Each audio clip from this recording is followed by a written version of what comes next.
साथ तुझको तो साथ है हवाएं, कांटों की फिक्र ना कर, तेरे साथ है दुआएं, कर्मों की कूची लेकर किस्मत सवार ले, हो छोटी सी जिंदगी है, हंस के गुजार ले।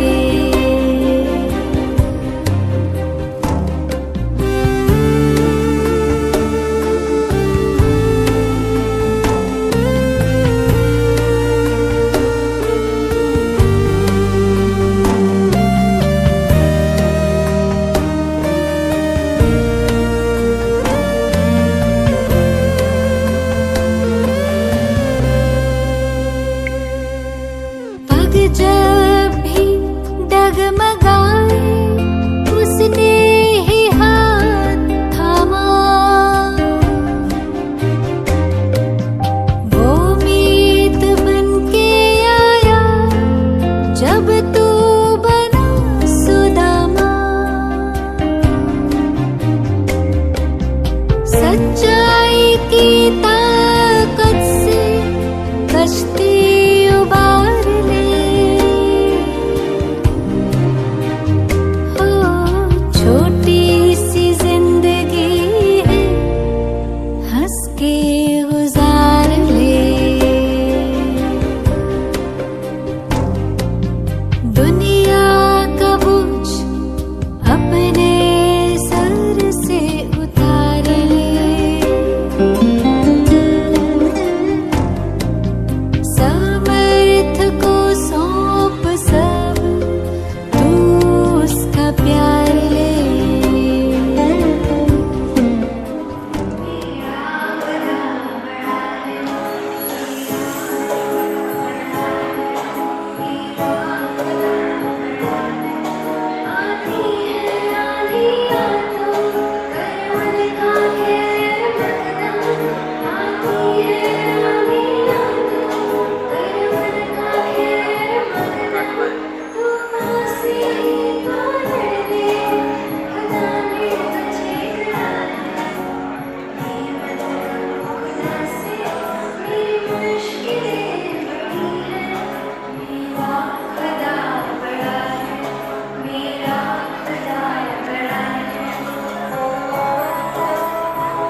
शुक्राना तेरा शुक्राना, शुक्राना तेरा शुक्राना, शुक्राना तेरा शुक्राना, शुक्राना तेरा शुक्राना।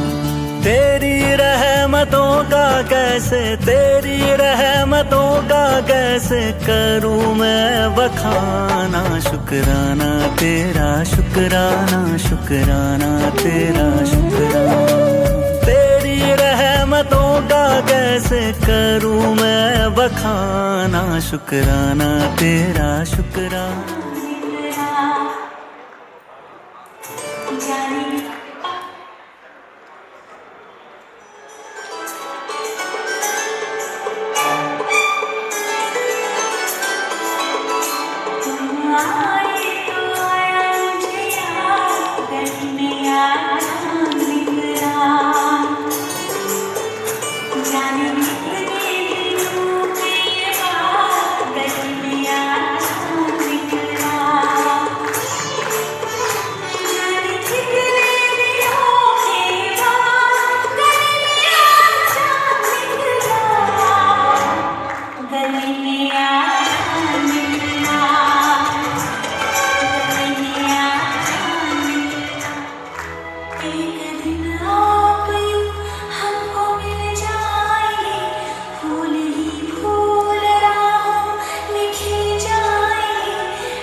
प्रभु प्यार का एक तराना तुम्हें सुनाने आए हैं।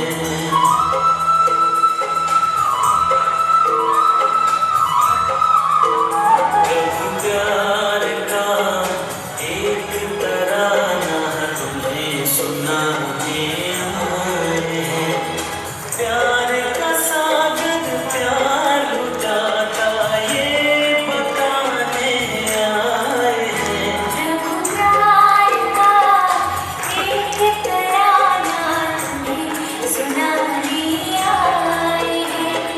प्यार का सागर प्यार लुटाता ये बताने आए हैं। प्रभु प्यार का एक तराना तुम्हें सुनाने आए हैं। गुरुर् ब्रह्मा गुरुर्विष्णु गुरुर्देवो महेश्वरा। गुरु साक्षात् परब्रह्म तस्मै श्री गुरवे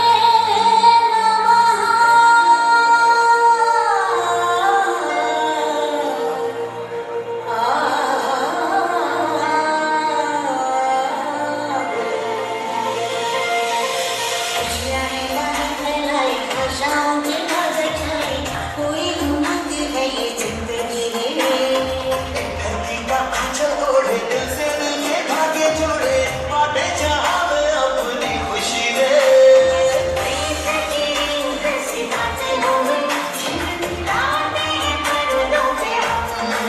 दिलों में प्यार की ज्योति जलाते हुए आ जाओ मिलके हम ये कहें।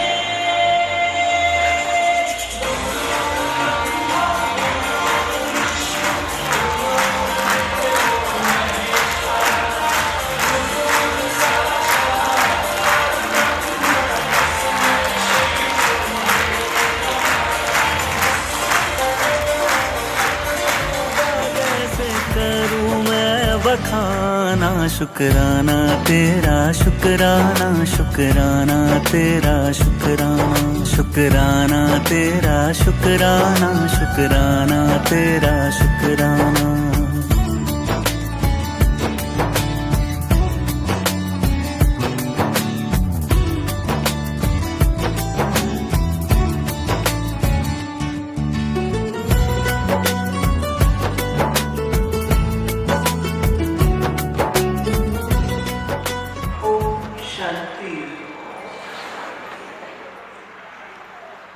तो मेरी आवाज सुन रहे?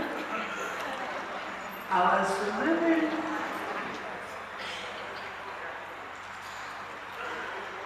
ओम शांति।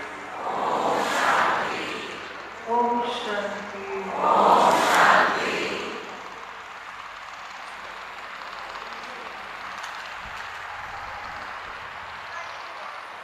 ओम शांति। ये एक ऐसा अभिवादन करने का तरीका है जैसे हम एक दूसरे को नमस्ते कहते हैं, गुड मॉर्निंग कहते हैं, सत श्री अकाल कहते हैं और भिन्न भिन्न रूप से हाय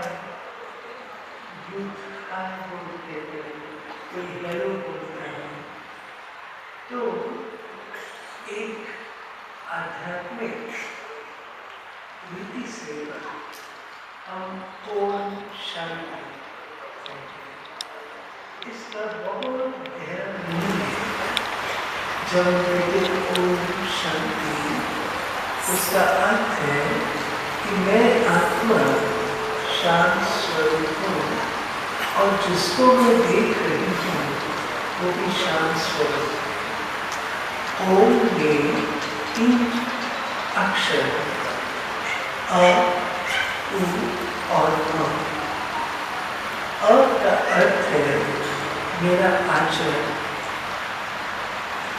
उ का अर्थ है मेरा उच्चारण और म का अर्थ है मेरी मनसा, मेरा मन, मेरी वाणी, मेरा कर्म, तीनों ही शांतमय है।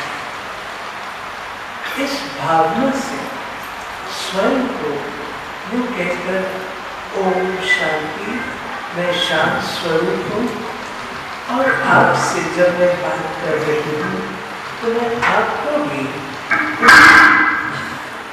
आपको भी उसी लेवल पर देख रही हूँ। ओम शांति मेरे भाई बहन शांत स्वरूप। तो जब हम इंटरैक्ट करते हैं, एक दूसरे के साथ व्यवहार बनाते हैं, तो वो शांति के कदम पर हमारी वाइब्रेट होते हैं।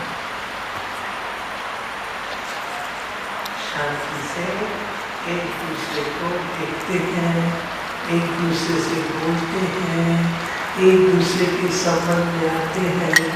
तो जो वाइब्रेशन है, हम अपनी बातचीत का जो प्लेटफॉर्म है वो हम शांति का क्रिएट करते हैं।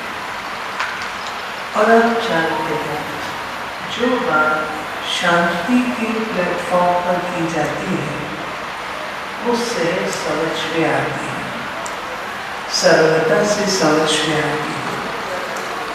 और जो बात शाउटिंग में की जाती है, आपके नजदीक व्यक्ति क्यों नहीं बैठा, परंतु अगर बहुत येलिंग करे, शाउटिंग करे, चिल्लाए, तो आपको उसकी कोई बात समझ में नहीं आएगी। आप क्या कहते हैं, ये आप बोल तो रही हो लेकिन मेरी समझ में कुछ नहीं आ रहा है। ऐसा होता है ना, बोल तो रही हो, पता नहीं क्या बोलो, मुझे समझ में नहीं आ रहा।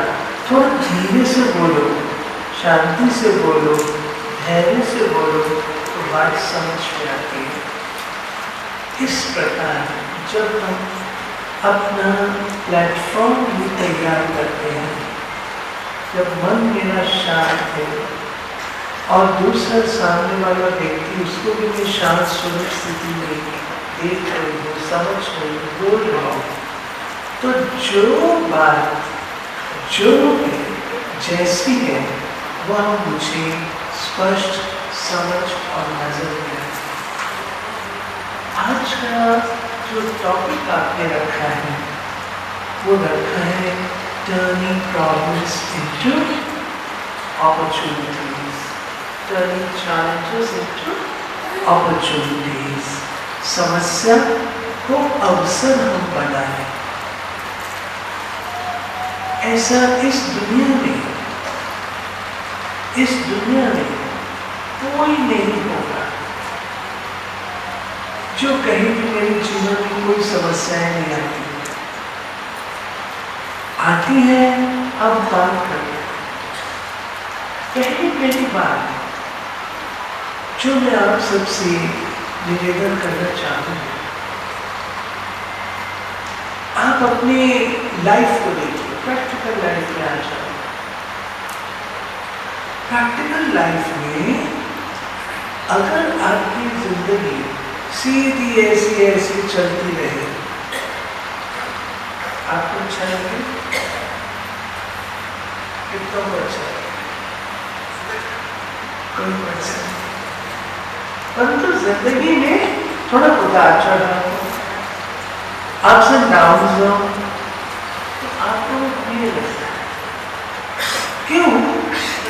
वो आपको लगता है बोरिंग सा है, रूटीन सा है, इसमें कोई मजा नहीं है।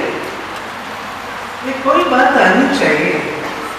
जैसे कोई क्रिकेटर होता है, अच्छा बैट्समैन होता है, तो कितना ही जबरदस्त बॉलर क्यों ना हो, बैट्समैन क्या सोचता है, आने दो बॉल और इस बॉल पर मैं छक्का मारूंगा, आने दो ये बॉल, इस बॉल पर मैं चौका मारूंगा। वो ये नहीं कहता कि मेरे से ज्यादा पावरफुल बॉल है, मैं कहीं आउट ना हो जाऊं। कोई भी बैट्समैन ये अगर बुद्धि में रखे, भाई ये तो बड़ा फास्ट बॉलर है, इसकी बॉल में सहन नहीं कर सकता, मैं आउट ना हो जाऊं, तो आउट ना होने वाला भी आउट हो जाएगा। क्यों? उसने अपने से ज्यादा ताकतवर अपने बॉलर को समझा, अपने से ज्यादा ताकतवर जब हम बाहर की परिस्थिति को समझते हैं तो हमारे लिए वो बराबर हो जाता है। और जब हम अपने सामने की बात को देखते, आई है चली जाएगी, पहले भी किया था अभी चली जाएगी। आप लोगों को याद होगा एडमंड हिलेरी, बहुत प्रसिद्ध एग्जाम्पल है उनका। एडमंड हिलेरी जो माउंट एवरेस्ट जिन्होंने टॉप किया, माउंट एवरेस्ट में तो सबसे पहले चोटी माउंट एवरेस्ट उन्होंने चढ़ी, तो फर्स्ट अटेम्प्ट में वो फेल हो गए, वो चढ़ नहीं पाए, वापस आ गए। जब उनका इंटरव्यू लिया गया तो स्टेज के ऊपर जो ऑर्गेनाइजर्स थे उन्होंने बहुत बड़ा माउंट एवरेस्ट का चित्र लगा दिया। इंटरव्यू देने आए तो लोगों ने पूछा, इंटरव्यू में पूछा कि भाई आप ये माउंट एवरेस्ट इसको आपने जीता है, पहली अटेम्प्ट में नहीं कर पाए, दूसरे अटेम्प्ट में किया, कहा मैंने अपने आप को समझाया, सुनने वाले आप, मैंने अपने आप को समझाया। जब मैंने वो चित्र देखा तो मैंने कहा माउंट एवरेस्ट तुमको जितना बड़ा बनना था तुम बन गए, पहाड़ जितना तुम बड़ा बनना चाहते थे तुम बन गए, लेकिन मैं रोज सेल्फ कॉन्फिडेंस में ग्रो कर रहा हूं, मैं तुमको जीतूंगा। और उन्होंने जीता। फर्क क्या पड़ा? फर्क ये पड़ा, पहले उन्होंने माउंट एवरेस्ट को ज्यादा पावरफुल समझा और अब उन्होंने अपने मन को कहा नहीं, I will do it, मैं इसे जीतूंगा। ये बात हम सबके साथ हो। आजकल बच्चों के एग्जाम हुए होंगे, आपके बच्चों की हालत देखी होगी। कई बच्चे जो चुपचाप एग्जाम में जो होगा सो देखा जाएगा, अच्छा करके आएंगे वो अपने आप को पार कर लेते हैं। जो बच्चे डरते हैं, घबराते रहते हैं, आंसर आता भी होगा तो भी घबरा करके नहीं कर पाते। तो असली बात ये नहीं है कि बाहर की प्रॉब्लम्स कोई ज्यादा पावरफुल है, नहीं। हमें अपनी आंतरिक शक्तियों को ज्यादा विकसित करना है, उनको ग्रो करना है, जिससे बाहर की जो प्रॉब्लम है वो बड़ी नजर न आए। अगर आप मुझसे मेरा एक्सपीरियंस पूछेंगे, आज इतनी आयु होने के बाद भी अगर कोई प्रॉब्लम आती है, समस्या आती है, तो आई है, अच्छा है, अपने अंदर की और जागृति होगी, और अंदर से कोई स्किल निकलेगा, और अंदर से कोई शक्ति आएगी, और अंदर से कोई समझ बूझ आएगी, और कुछ नॉलेज में वृद्धि होगी। अन्यथा डल एंड ड्राई जीवन किसी को भी प्रिय नहीं है। तो पहली चीज जो मैंने कही वो ये कि प्रॉब्लम को एक्सेप्ट करो। एक्सेप्ट, मैं प्राय कहा करती हूँ, अप्लाई 3A सिंड्रोम। पहला ए, एक्सेप्ट। दूसरा ए, ऑल्टर। तीसरा ए, अवॉइड। अगर आप किसी प्रॉब्लम को अवॉइड कर सकते हैं तो अवॉइड कर दीजिए। फालतू समय क्यों बर्बाद करें, फालतू अपनी शक्तियां क्यों लगाएं? जो बात अवॉइड कर सकते हैं उसे अवॉइड कर देना ही समझदारी है। दूसरी बात, ऑल्टर, चेंज करना, परिवर्तन करना। अगर मैं किसी प्रॉब्लम में थोड़ा परिवर्तन करके मैं कर सकती हूँ तो वो भी मुझे कर लेना। और यदि नहीं होता है तो तीसरा है एक्सेप्ट। एक्सेप्ट, उसे स्वीकार कर लीजिए। अगर रास्ते में आज हम आ रहे थे, हमें बताया कि रास्ते में ब्लॉकेज है, वहां पर कुछ लोग बैठे हुए हैं और आपको मुश्किल हो। अब मैं ये तो नहीं कहूंगी मैं वापस दिल्ली जाऊंगी, मैंने लुधियाना की पर्पज से आ रहे हूँ तो रास्ता निकाल करके आएंगे। थोड़ा सा फर्क करना पड़ा, लेकिन पहुंचे कैसे? मन को समझाना पड़ता है। जिसको अंग्रेजी में हम लोग कहते हैं सामना करने की शक्ति। लुधियाना इंजीनियर्स का शहर है और इंजीनियरिंग में एक बात होती है जिसको हम कहते हैं रेजिलियंस। रेजिलियंस अर्थात उसको कोई बात आई उसको रिटर्न करने की शक्ति, आंतरिक शक्ति। जिसकी जैसे दीवार है, आप दीवार को एक हथौड़ा मारेंगे, दीवार गिरेगी नहीं। पहले अगर आप गिराना चाहते हैं, पहले हथौड़े मारने पर आपका हाथ ही चलना जाएगा, आपको कष्ट होगा। दूसरा मारेंगे, फिर आपको कष्ट होगा। मारते जाएंगे,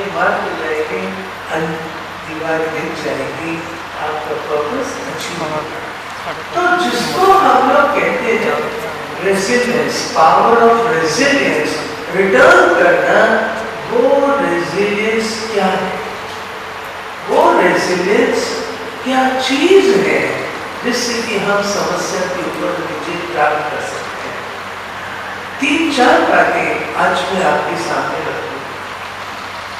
पहली बात, जो है जैसे है उसको वैसा समझने की कोशिश करना। प्रॉब्लम आती है, सबके आगे आती है, लेकिन जब तक मैंने उसको ठीक रीति से असेस नहीं किया है, ठीक रीति से उसको आंका नहीं रिस्पॉन्ड कैसे दे सकते, सही रूप से नहीं दे सकते। परंतु होता क्या है, वो जो बात सामने आई उस बात को मैं खरा नहीं देखती हूँ, प्योर वे में नहीं देखती हूँ।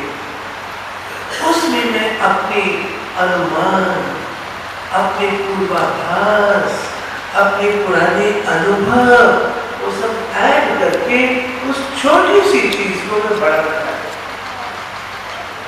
नतीजा ये होता है कि मैं उस बात का रिस्पॉन्ड जो मुझे देना चाहिए वो मैं नहीं दे पाती हूँ। मेरा नजरिया बदल जाता है। मेरा नजरिया ठीक रहे, एक्यूरेट रहे, तो मैं उस चीज को वापस जवाब दे सकती हूँ। लेकिन अगर नजरिया बदल गया तो जवाब भी ठीक नहीं आएगा। मैं आप लोगों से एक छोटी सी एक्सरसाइज करा, छोटी सी। एक कमरा है, सब सोचिएगा, और ये हमारे साथ बीतता है। हम सब अपने अनुमानों से समस्या को बड़ा करते हैं। एक कमरा है, उसमें एक बेड है, बेड पर श्याम सुंदर लेटे हुए हैं। एक चोर आता है, चोर आकर के जो उस कमरे का वैल्यूएबल सामान है वो लेकर के जा रहा है। श्याम सुंदर देख रहे हैं परंतु कुछ नहीं बोलते, उसका पीछा नहीं करते, कुछ नहीं कहते। क्यों?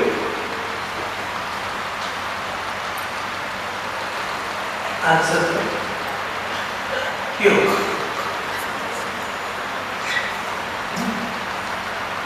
क्या कारण है? श्याम सुंदर देख रहे हैं तो कुछ नहीं बोल रहे, कुछ नहीं कह रहे, पीछा नहीं कर रहे। क्यों? Any answers? जवाब दो। Yes? सोए पड़े हैं श्याम सुंदर। सोए हुए, मैं कह रही हूँ देख रहे हो। चलो मैं जवाब दे देती हूँ, समय की सीमा को ध्यान में रखते हुए। श्याम सुंदर एक छोटे से बच्चे का नाम। जब मैंने श्याम सुंदर का तो आप सबके मन में कोई बड़ा व्यक्ति आया, ज्यादा बड़े लोगों का नाम होता श्याम सुंदर, आजकल छोटे बच्चों का नहीं होता, परंतु श्याम सुंदर छोटे से बच्चे का नाम। हमारी थिंकिंग अपने पूर्वाभास से, अपने पुराने अनुभवों से रंगी हुई होती है। इसलिए हम बात को जो है जैसी है वो देख नहीं पाते।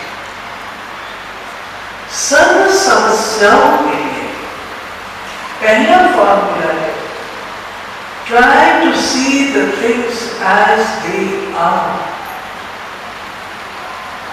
Chinese philosopher थे कन्फ्यूशियस, उनका नाम आपने सुना होगा। जब उन्होंने सोचा हम अपने देश को बदले, तो उन्होंने फर्स्ट सोचा कि हम अपने पहले परिवारों को तो बदले। जब परिवार को बदलने की बात आई तो सोचा पहले हम स्वयं को बदले। जब स्वयं को बदलने की बात आई तो उन्होंने एक फॉर्मूला डिजाइन किया, try to see the things as they are. Okay? The first principle है problem को opportunity में बदलना। दूसरी बात है कि कोई भी बात आती है उसमें हमारा दृष्टिकोण क्या होता है, ये बदले, फलाना ऐसे करे तो ये बात ऐसे होगी। मैं यूरोप टूर कर रही थी 40 साल पहले। वहाँ चलते चलते जब मैं स्कॉटलैंड पहुंची तो उन्होंने वहाँ पर मेरे लिए टॉपिक रखा था, चेंज हु मी। चेंज होना है, परिवर्तन होना। कौन करे परिवर्तन? क्या मुझे परिवर्तन करना? सच्चाई की बात है, क्या हम किसी को बदल सकते हैं? कोई व्यक्ति बदले या ना बदले ये उसकी चॉइस है, वो अपनी मर्जी का मालिक है। लेकिन हम क्या कहते हैं? हम कहते हैं पहले ये बदले तो बदले, पहले ये करे तो बदले। प्यारे भाई और बहनों, हम लोग की जिंदगी का अनुभव है कि स्व परिवर्तन से विश्व परिवर्तन। मैं परिवर्तन करूंगी तो दूसरा परिवर्तन करेगा। मुझे पहला कदम लेना है तो दूसरा लेना। हम अपने घर गृहस्थ की प्रॉब्लम्स को सॉल्व करने के लिए ये formula, start with the self. इतनी सिंपल सी बात है, रोज से हम अपने मुख से कहते हैं, रोज सोचो समझो फिर करो। ये बोलते हैं, यही बोलते हैं, सोचो समझो फिर करो। सोच समझ के काम करो बोलते हैं, सोच समझ के। ये तो नहीं कहते पहले कर लो फिर सोचते रहो, सोच समझ के काम। हमारा हाल क्या है? बुरा ना मानना, प्रैक्टिकल में आ जाओ। हम प्रैक्टिकल में क्या करते हैं? पहले कर बैठते हैं, मेरे को गुस्सा करना नहीं था, पता नहीं मेरे को गुस्सा आ गया, मेरे को मुंह से ये बोलना नहीं था, पता नहीं कैसे मेरे मुंह से निकल गया। आप चाहते नहीं है और आपके मुंह से निकल गया। आप करना नहीं चाहते हैं और आपके हाथों से हो गया। आप गुस्सा नहीं करना चाहते हैं, हो गया। कैसे हो गया? कैसे हो गया? आप मालिक हैं और मालिक होकर के ये कहे कि ये मेरे से हो गया, मैं चाहता नहीं था।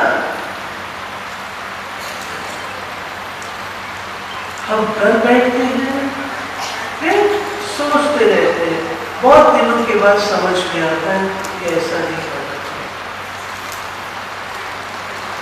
इसलिए जिसको हम लोग कहते हैं धीरज, सच्चाई की बात यह है, आज हमारे जीवन से धैर्यता नाम की चीज खत्म हो गई।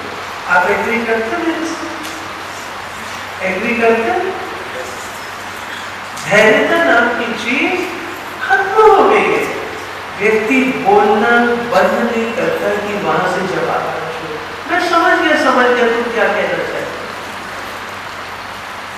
उसको बोलने का पूरा मौका, वो कहता भाई मेरे को सुन तो लो, मैं क्या कहना चाहता हूँ सुन तो लो, मैं सब जानता हूँ तुम क्या कहना चाहते।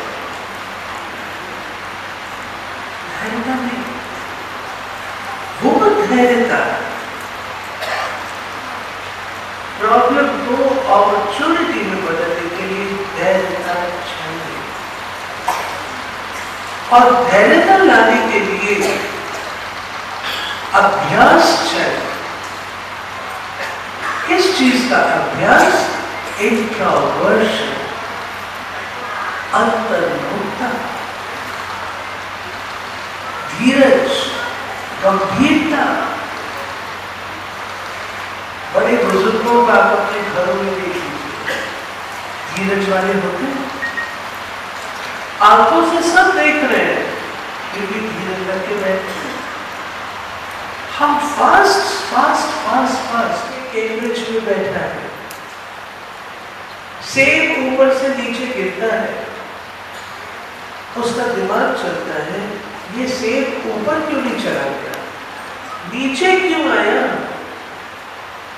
नीचे क्यों आया, ऊपर क्यों नहीं गया। और उसने एक बड़ी थियोरी क्रिएट कर दी ग्रेविटेशन। इसी रीति से जो आर्किमिडीज है, जिसको आंसर नहीं मिल रहा था अपनी प्रॉब्लम का, बिल्कुल शांत चित्त अपने बाथरूम में स्नान के लिए गया है, अचानक उसको स्ट्राइक होता है और वो आंसर होता है। रिलेटिव आप सबके पास ये अनुभव है, जब किसी बात में उलझे हुए होते हैं, आंसर हमको नहीं मिलते, आप उससे थोड़ा किनारे हो जाइए, उस उलझन को किनारे कर दीजिए, अब बाहर आ जाइए, अब आप देखेंगे आपको बात का आंसर मिलेगा, जिसको हम अंग्रेजी में कहते हैं out of box thinking. Out of box thinking, समस्या को छोड़ दीजिए, कुछ और कार्य करिए, आपको उसका आंसर है। समस्या आती है हमारे स्किल्स को बढ़ाने के लिए, विशेषताओं को बढ़ाने के लिए, परंतु इसमें दो चीजें, दो गुण मैं हाईलाइट करना चाहूंगी, है अनेक, लेकिन आज दो गुण हाईलाइट करूंगा। एक है करेज और दूसरा है सेल्फ कॉन्फिडेंस एंड डिटर्मिनेशन। एक सच्ची घटना सुना रही हूं। एक व्यक्ति था, गार्मेंट का उसका बिजनेस था, एक्सपोर्ट करता था, सच्ची घटना। उसका सारा गोदाम जल गया, जबकि राख हो गया। करोड़ों का बिजनेस जीरो। हमारी क्लास में स्टूडेंट जब लोग उससे मिलने गए, लोगों ने कहा अफसोस हो, परंतु उसका उत्तर क्या था? वो गया, सारा गोडाउन में जो राख राख हो गया सब इकट्ठा करने के बाद एक लड़का खिलाया, my house is gone, my business is gone, but courage still lives. Courage अभी भी जिंदा है। आप मानिए उसको सब तरफ से इतनी मदद मिली जो पुनः आ चुका। करेज, उत्साह, उमंग। कई बार हम गिव अप कर देते हैं, छोड़ देते हैं। एक बार दो मेंढक थे।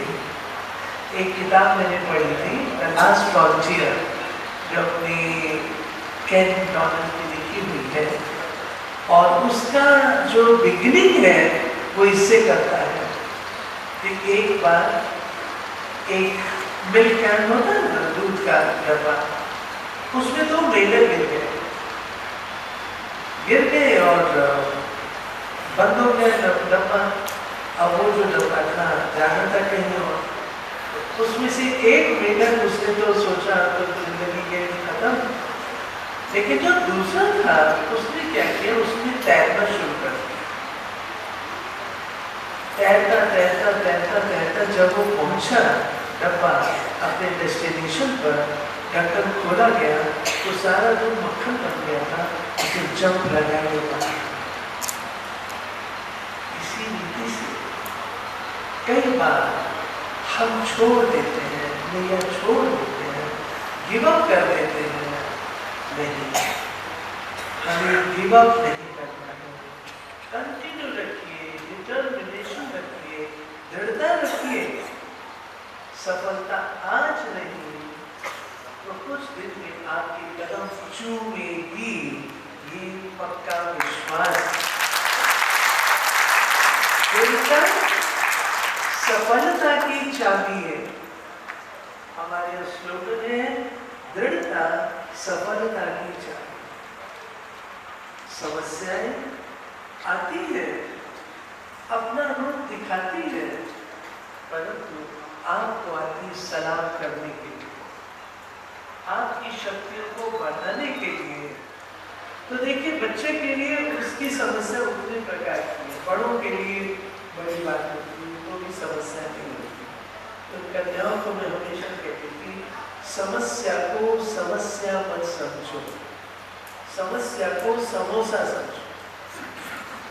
जैसे समोसा होता है, सबको प्रिय लगता है, ऐसे ही बात आई है चली जाएगी, इसको केवल आप प्यार से फेस करो।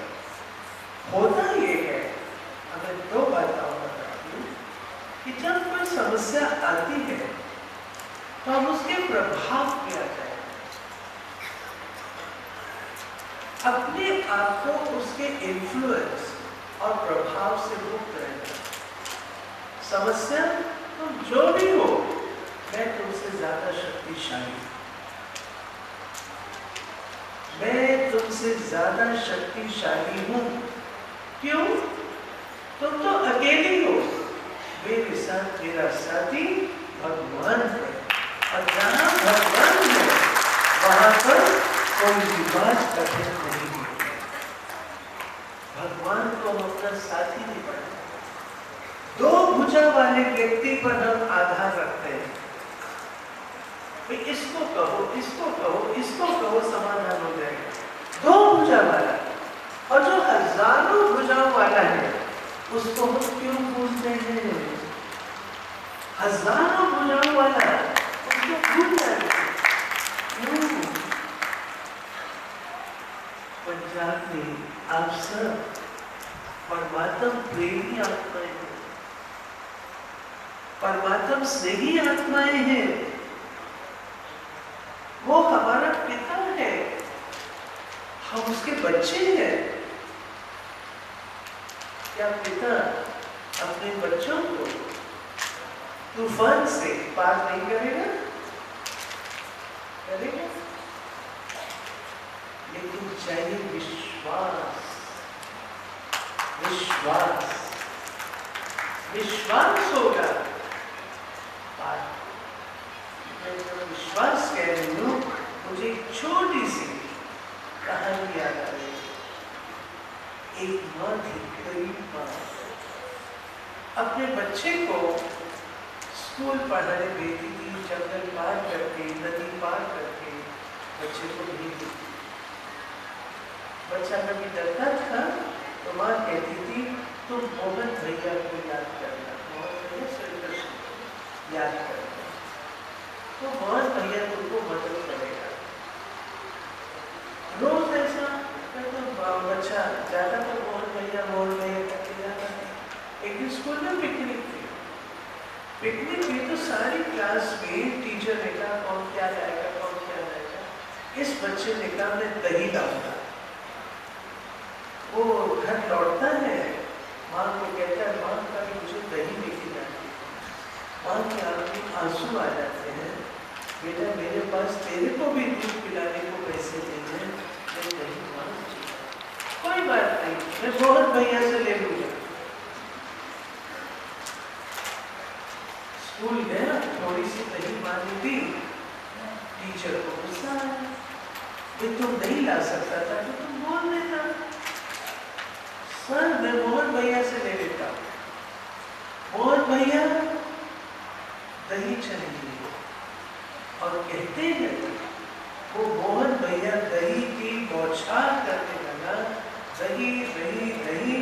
वो टीचर देखता रहे और बच्चा उसके साथ बात कर रहा है, हंस रहा है, मोहन भैया कर रहा है, और टीचर कहता कहाँ है तेरा मोहन? वो देखो ना मोहन।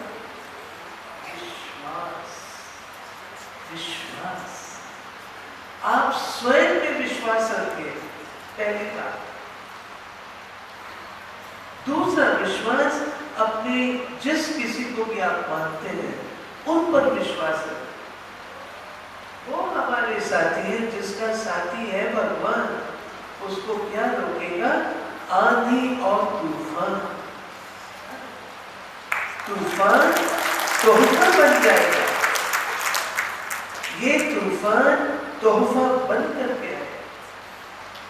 और ये बात जो है आपको कह रही हूं, मैं अनुभव से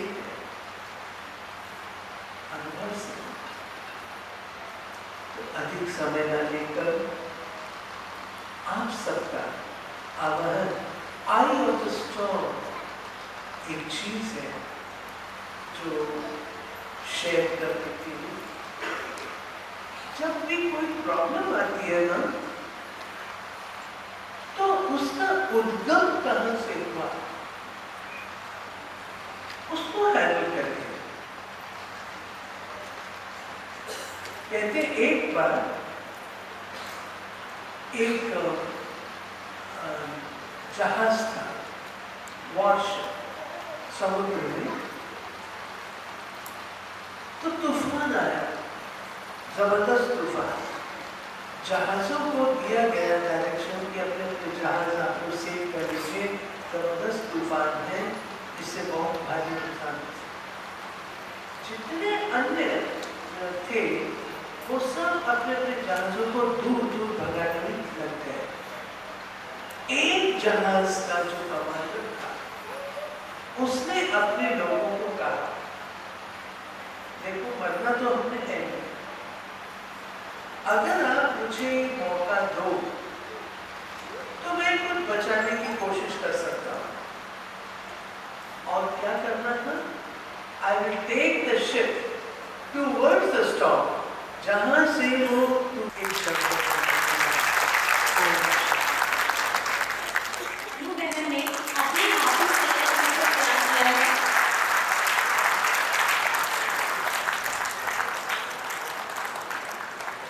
It is just a token of love. अब आदरणीय राजयोगिनी बीके सरस दीदी जी, बीके आशा दीदी और सभा में आए हुए सभी लोगों का आभार प्रकट करेंगे। बीके सरस्वती दीदी जी। साल पहले एक धर्मशाला थी, वहाँ पर सेवा हमने शुरू की थी। उस समय हम सोच नहीं सकते थे कि मंदिर की बड़ी सेवा भी किसी के द्वारा बाबा कराएगा। वो दिन अभी हम देख रहे हैं, जो बड़ों के शब्द होते हैं और बड़े जहाँ अपने चरण रख देते हैं, वहाँ पर बीज डला हुआ आखिर फल है तो देता ही है। इस प्रकार से आप सभी अपना बहुमूल्य टाइम निकाल कर आए, आप सभी का बहुत बहुत धन्यवाद। और आप सभी का अपने बच्चों से प्यार होता है। अगर उसका कोई दिन विशेष होता है तो सोचते हैं इसको कोई तोहफा दें या उसके लिए कोई प्रोग्राम रखें। बच्चे का मान लीजिए बर्थडे है तो उनके कुछ फ्रेंड बुला करके केक काट देंगे, तो खुशी बना देंगे। हमारे दिया गोयल जी ने अपने बच्चे के लिए इतना ऊंचा संकल्प लिया।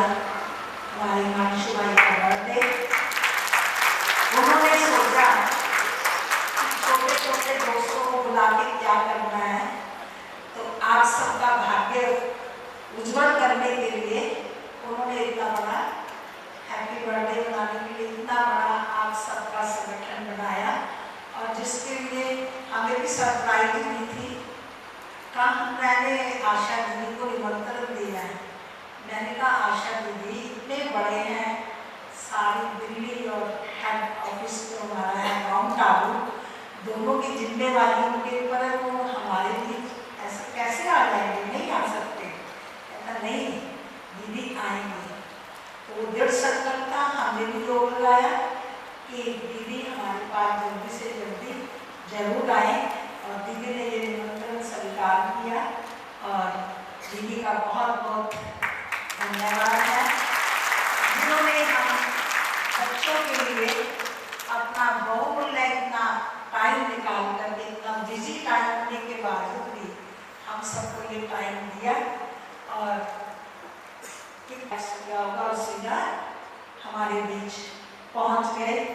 लिए भी दीदी का बहुत बहुत शुक्रिया है।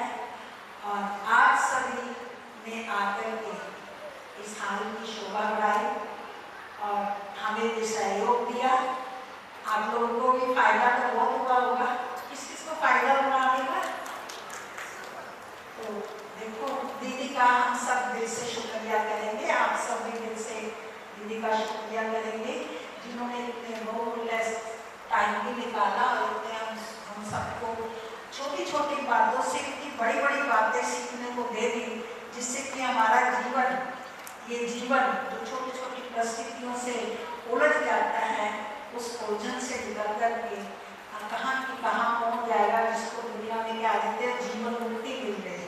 जीवन में रहते हुए बंधनों से हम मुक्त कैसे बने, दीदी ने इतना सहज तरीका बताया, उसके लिए सभी क्लैपिंग तो करें। तो ऐसे लगा जैसे अभी दीदी बैठे हैं और टाइम पूरा बड़ा जीवन बनाने की जो कलाएं सिखाई दीदी ने, वो बहुत धन्यवाद है। और डी गोयल जी एंड विजय गोयल जी।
बन